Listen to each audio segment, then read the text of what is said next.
Hello, welcome to Ad Age Studio 30 Live. I'm John Dioso, editor of Studio 30. Audio platforms are well-known brand building channels, but as Odyssey has highlighted in its recently released State of Audio report, audio has evolved beyond just a top-of-funnel play, good for sparking conversation, to a channel that actually drives conversion. Joining me today to share key insights on how brands can successfully use audio most effectively throughout the funnel is Odyssey Chief Marketing Officer, Paul Suchman. Paul, thanks for joining me. How are you, John? That was I'm good.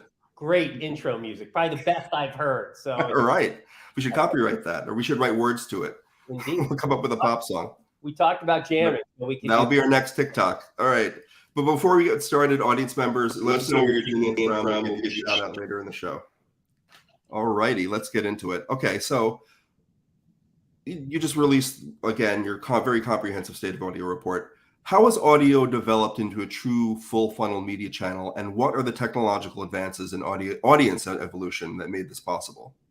Yeah, so we released this State of Audio. It's our thought leadership piece to the marketplace. It really is our platform to tell the audio story to the media community. And this edition was, as you said, focused on full funnel audio's effectiveness at all stages of the funnel. And it is being fueled by technology. John, as you and I have talked about before with audio, it is the undisputed reach champion. I mean, that's known. Media planners rely on audio as a powerful, effective reach medium.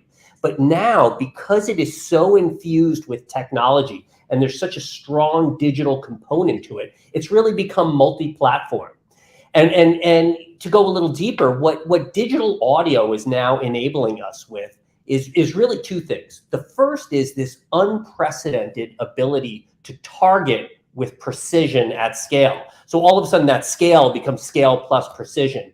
And then to optimize and to also measure the performance and attribution of the work. So there's the full funnel. But on the other end of that technology is the distribution, right? Audio it's ubiquitous. It's available on any device, anywhere you are, anytime you want it, in the home, in the car, on the go, wherever you are.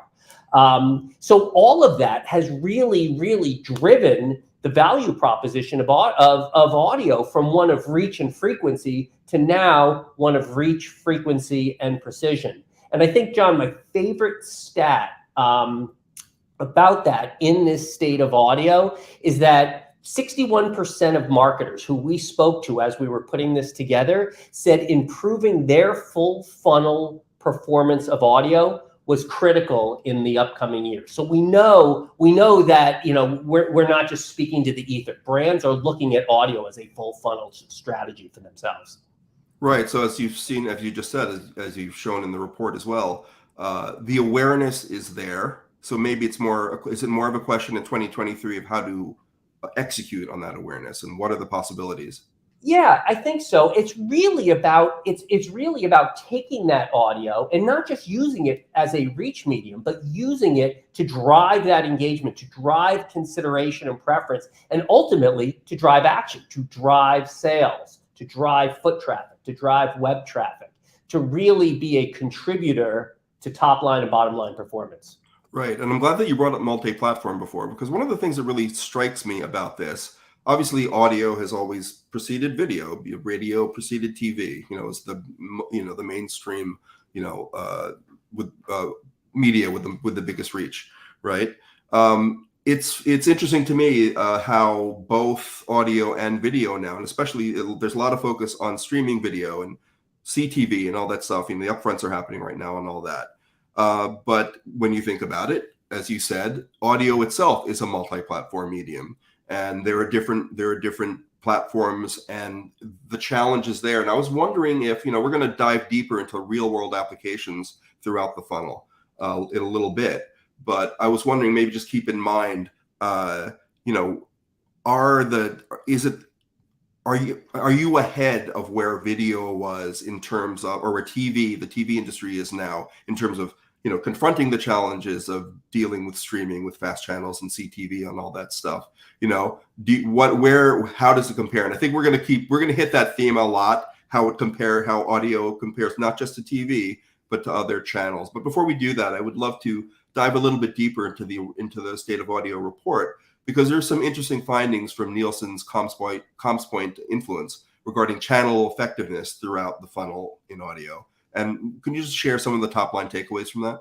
Yeah, and if you want to circle back on, I think it's a great question too about how multi-platform audio works together versus the equivalent of multi-platform TV, for sure. I think in that video world, it seems to be becoming an either or. Either you're on linear TV or you're in connected TV or somehow behind a paid wall, hoping to get your brand in there. With audio, it's an and, right? Multi-channel truly is over the air, streaming, podcasting, all working together. Right. I think one of the reasons, I'm sorry to interrupt you, one of the reasons why I brought it up is because in TV, the biggest challenge for them is measurement. And okay, how can we attribute where everything's going? And at the end of the day, in 2023, May 2023, we're all about performance, right? We're all about return on ad spend.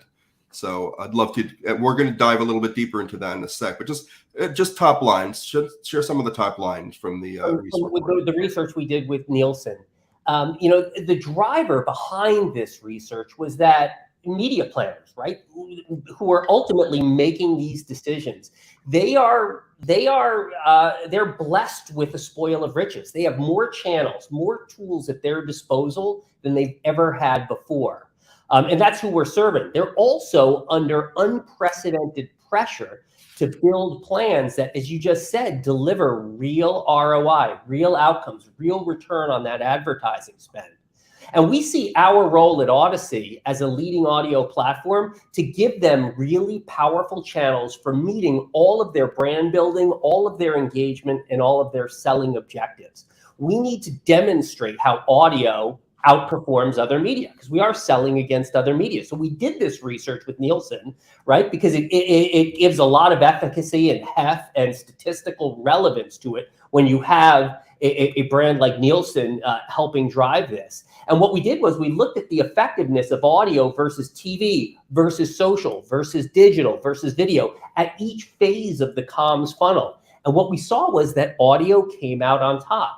There's a lot of data in the report, but the killer stat, the one takeaway stat, is that audio is responsible for driving 48, almost 50% of U.S. adults driving U.S. adults to buying and trying products. And that's compared to TV at 44%, social at 38%, video at 26%. And, we could talk about the inherent qualities and attributes of audio, and trust always comes up. We know it's the most trusted medium. There's a whole bunch of reasons and research behind that. But I think that trust is translating into propensity to make decisions based on where you heard or consumed an ad. I don't think we could stress that enough. I mean, that's the thing that really leapt out for me in the report the most, was when comparing audio to all those other channels, that it influences the consumers the most on their journey, not just from an upper funnel perspective, but throughout and especially to purchase, that's the thing. So when you mentioned the 61% of marketers who saw that they needed to invest more in audio or plan to do more this year, we talked about awareness. Were they aware of that it was influencing their consumers to buy that strongly? They're becoming more and more aware. We are doing a lot of research. We're doing a lot of bespoke research, and we're arming our sellers, our client-facing people with this research. And those are the conversations that they're having, because exactly like you said, it is all about performance in 2023. And we feel that our role is to arm our sellers with what they need to enable media planners, the brands we work with directly, to do that, to get to that bottom of the funnel. So that's why we're doing all this research there. Okay, so here we go. Could you walk us through some examples? I really wanted to get into this about how major brands have leveraged audio as a full funnel media channel. Take us from the upper funnel down. Yeah. And, for the sake of the conversation, because, depending on, where you studied marketing or your first job out of school, there's different words in the funnel. But if you just think about it from that top of the funnel is about building brand equity, driving awareness, creating familiarity. In the middle of the funnel is where you're trying to transfer that good equity that you've built into consideration, into preference, into wanting to make a decision. And then that bottom of the funnel is where all that performance lies. That's your action. So awareness, consideration, and action. So we work with a number of brands. We have the privilege, being a multi-platform audio brand, of working with brands across virtually every category in every market across the country. And we looked at 3 for this edition of State of Audio. And at the top of the funnel, we looked at Instagram. And Instagram is it may go against common convention, but they still need to drive awareness and excitement about their platform, particularly among Gen Z. So that's what they came to us to help create that awareness, that top of the funnel awareness for their platform. And they're targeting socially conscious young adults who were also entertainment and fashion enthusiasts. And there you get to the precision. Right now with digital audio, we're not just targeting a demographic, but we can target psychographics. We can target buying preferences. We can really get to specific cohorts. And so what we did was we utilized our most influential podcast voices, right? These trusted voices, to share how they engaged with Instagram. And they shared it on their shows, they shared it in their socials, not as traditional ads, but really as embedded content into the stories that they were telling. And we saw some amazing results. We did some pre and post brand lift studies, and they saw it. Like Instagram saw it. Meta saw the impact that audio was having on driving awareness, top of the level performance for them.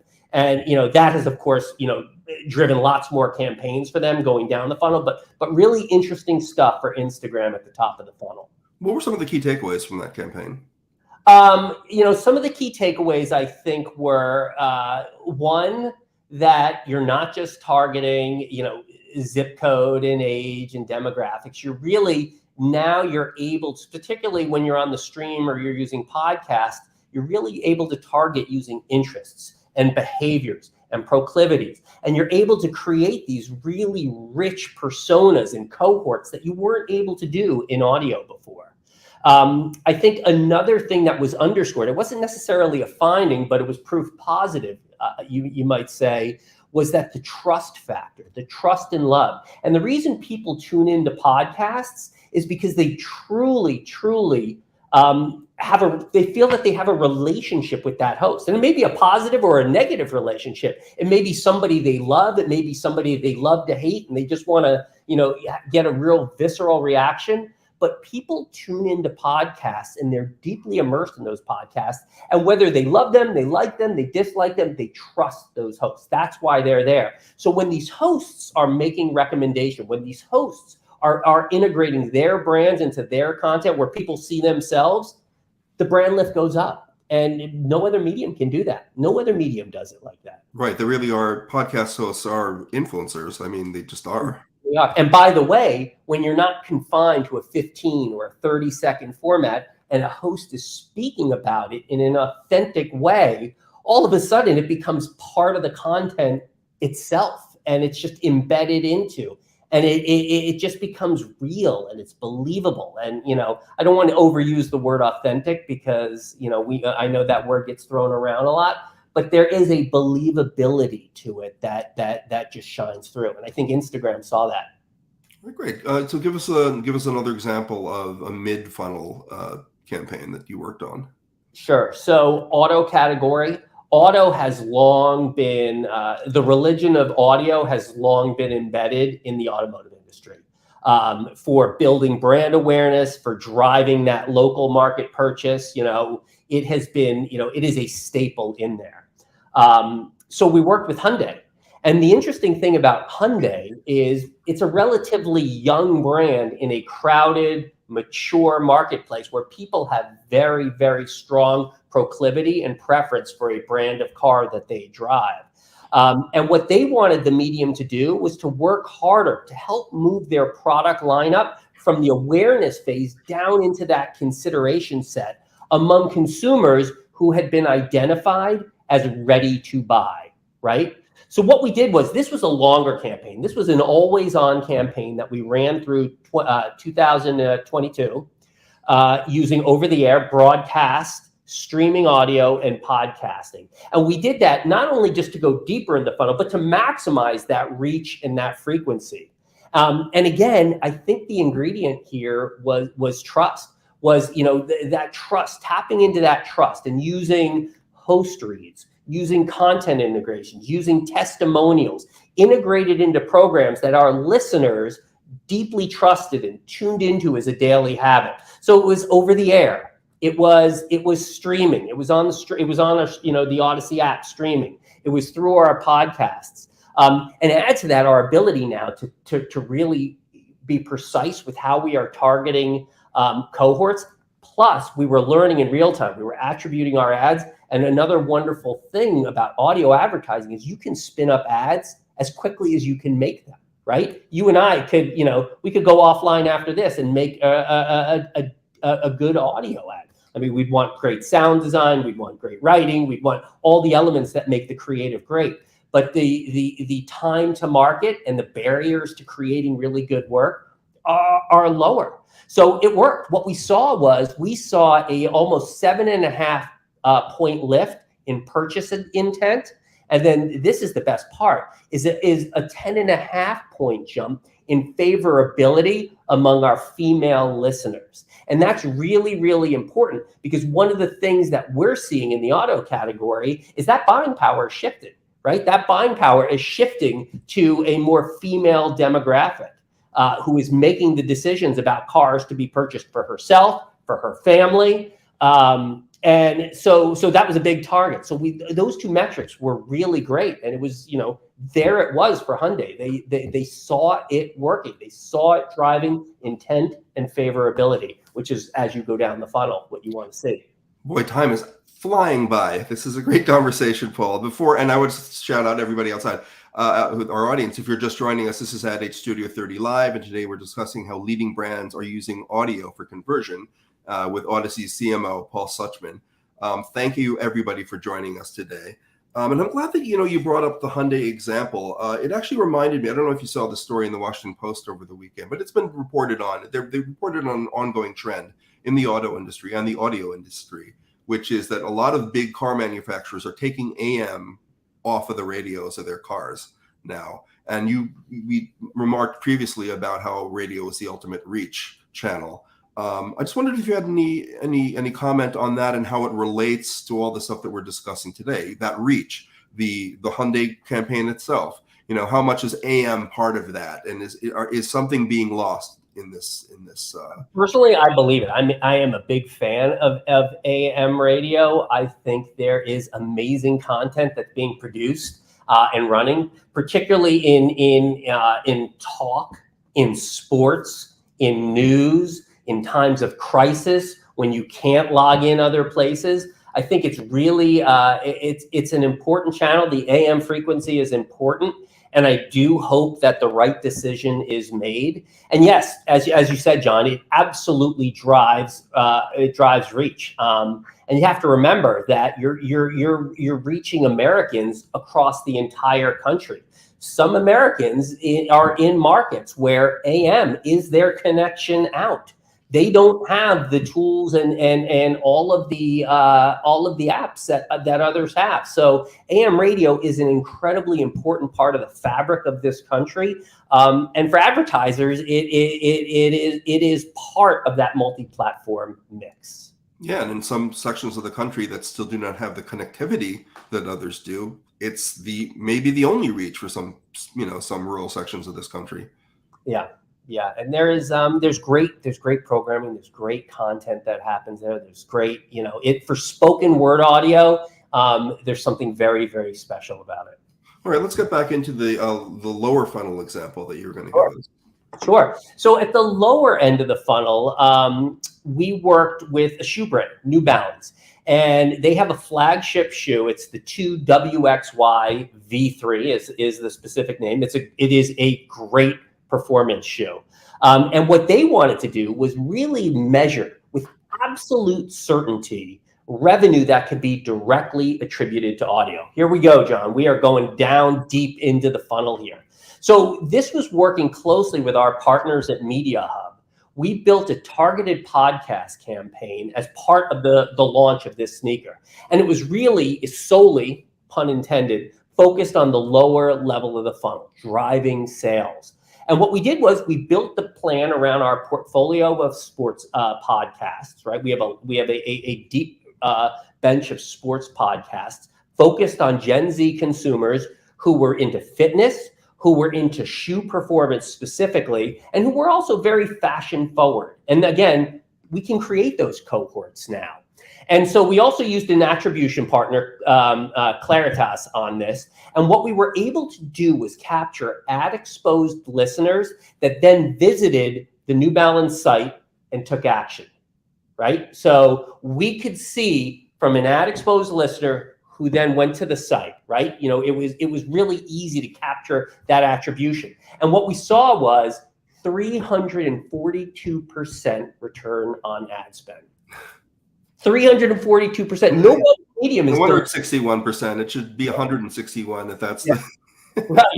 it's not bad.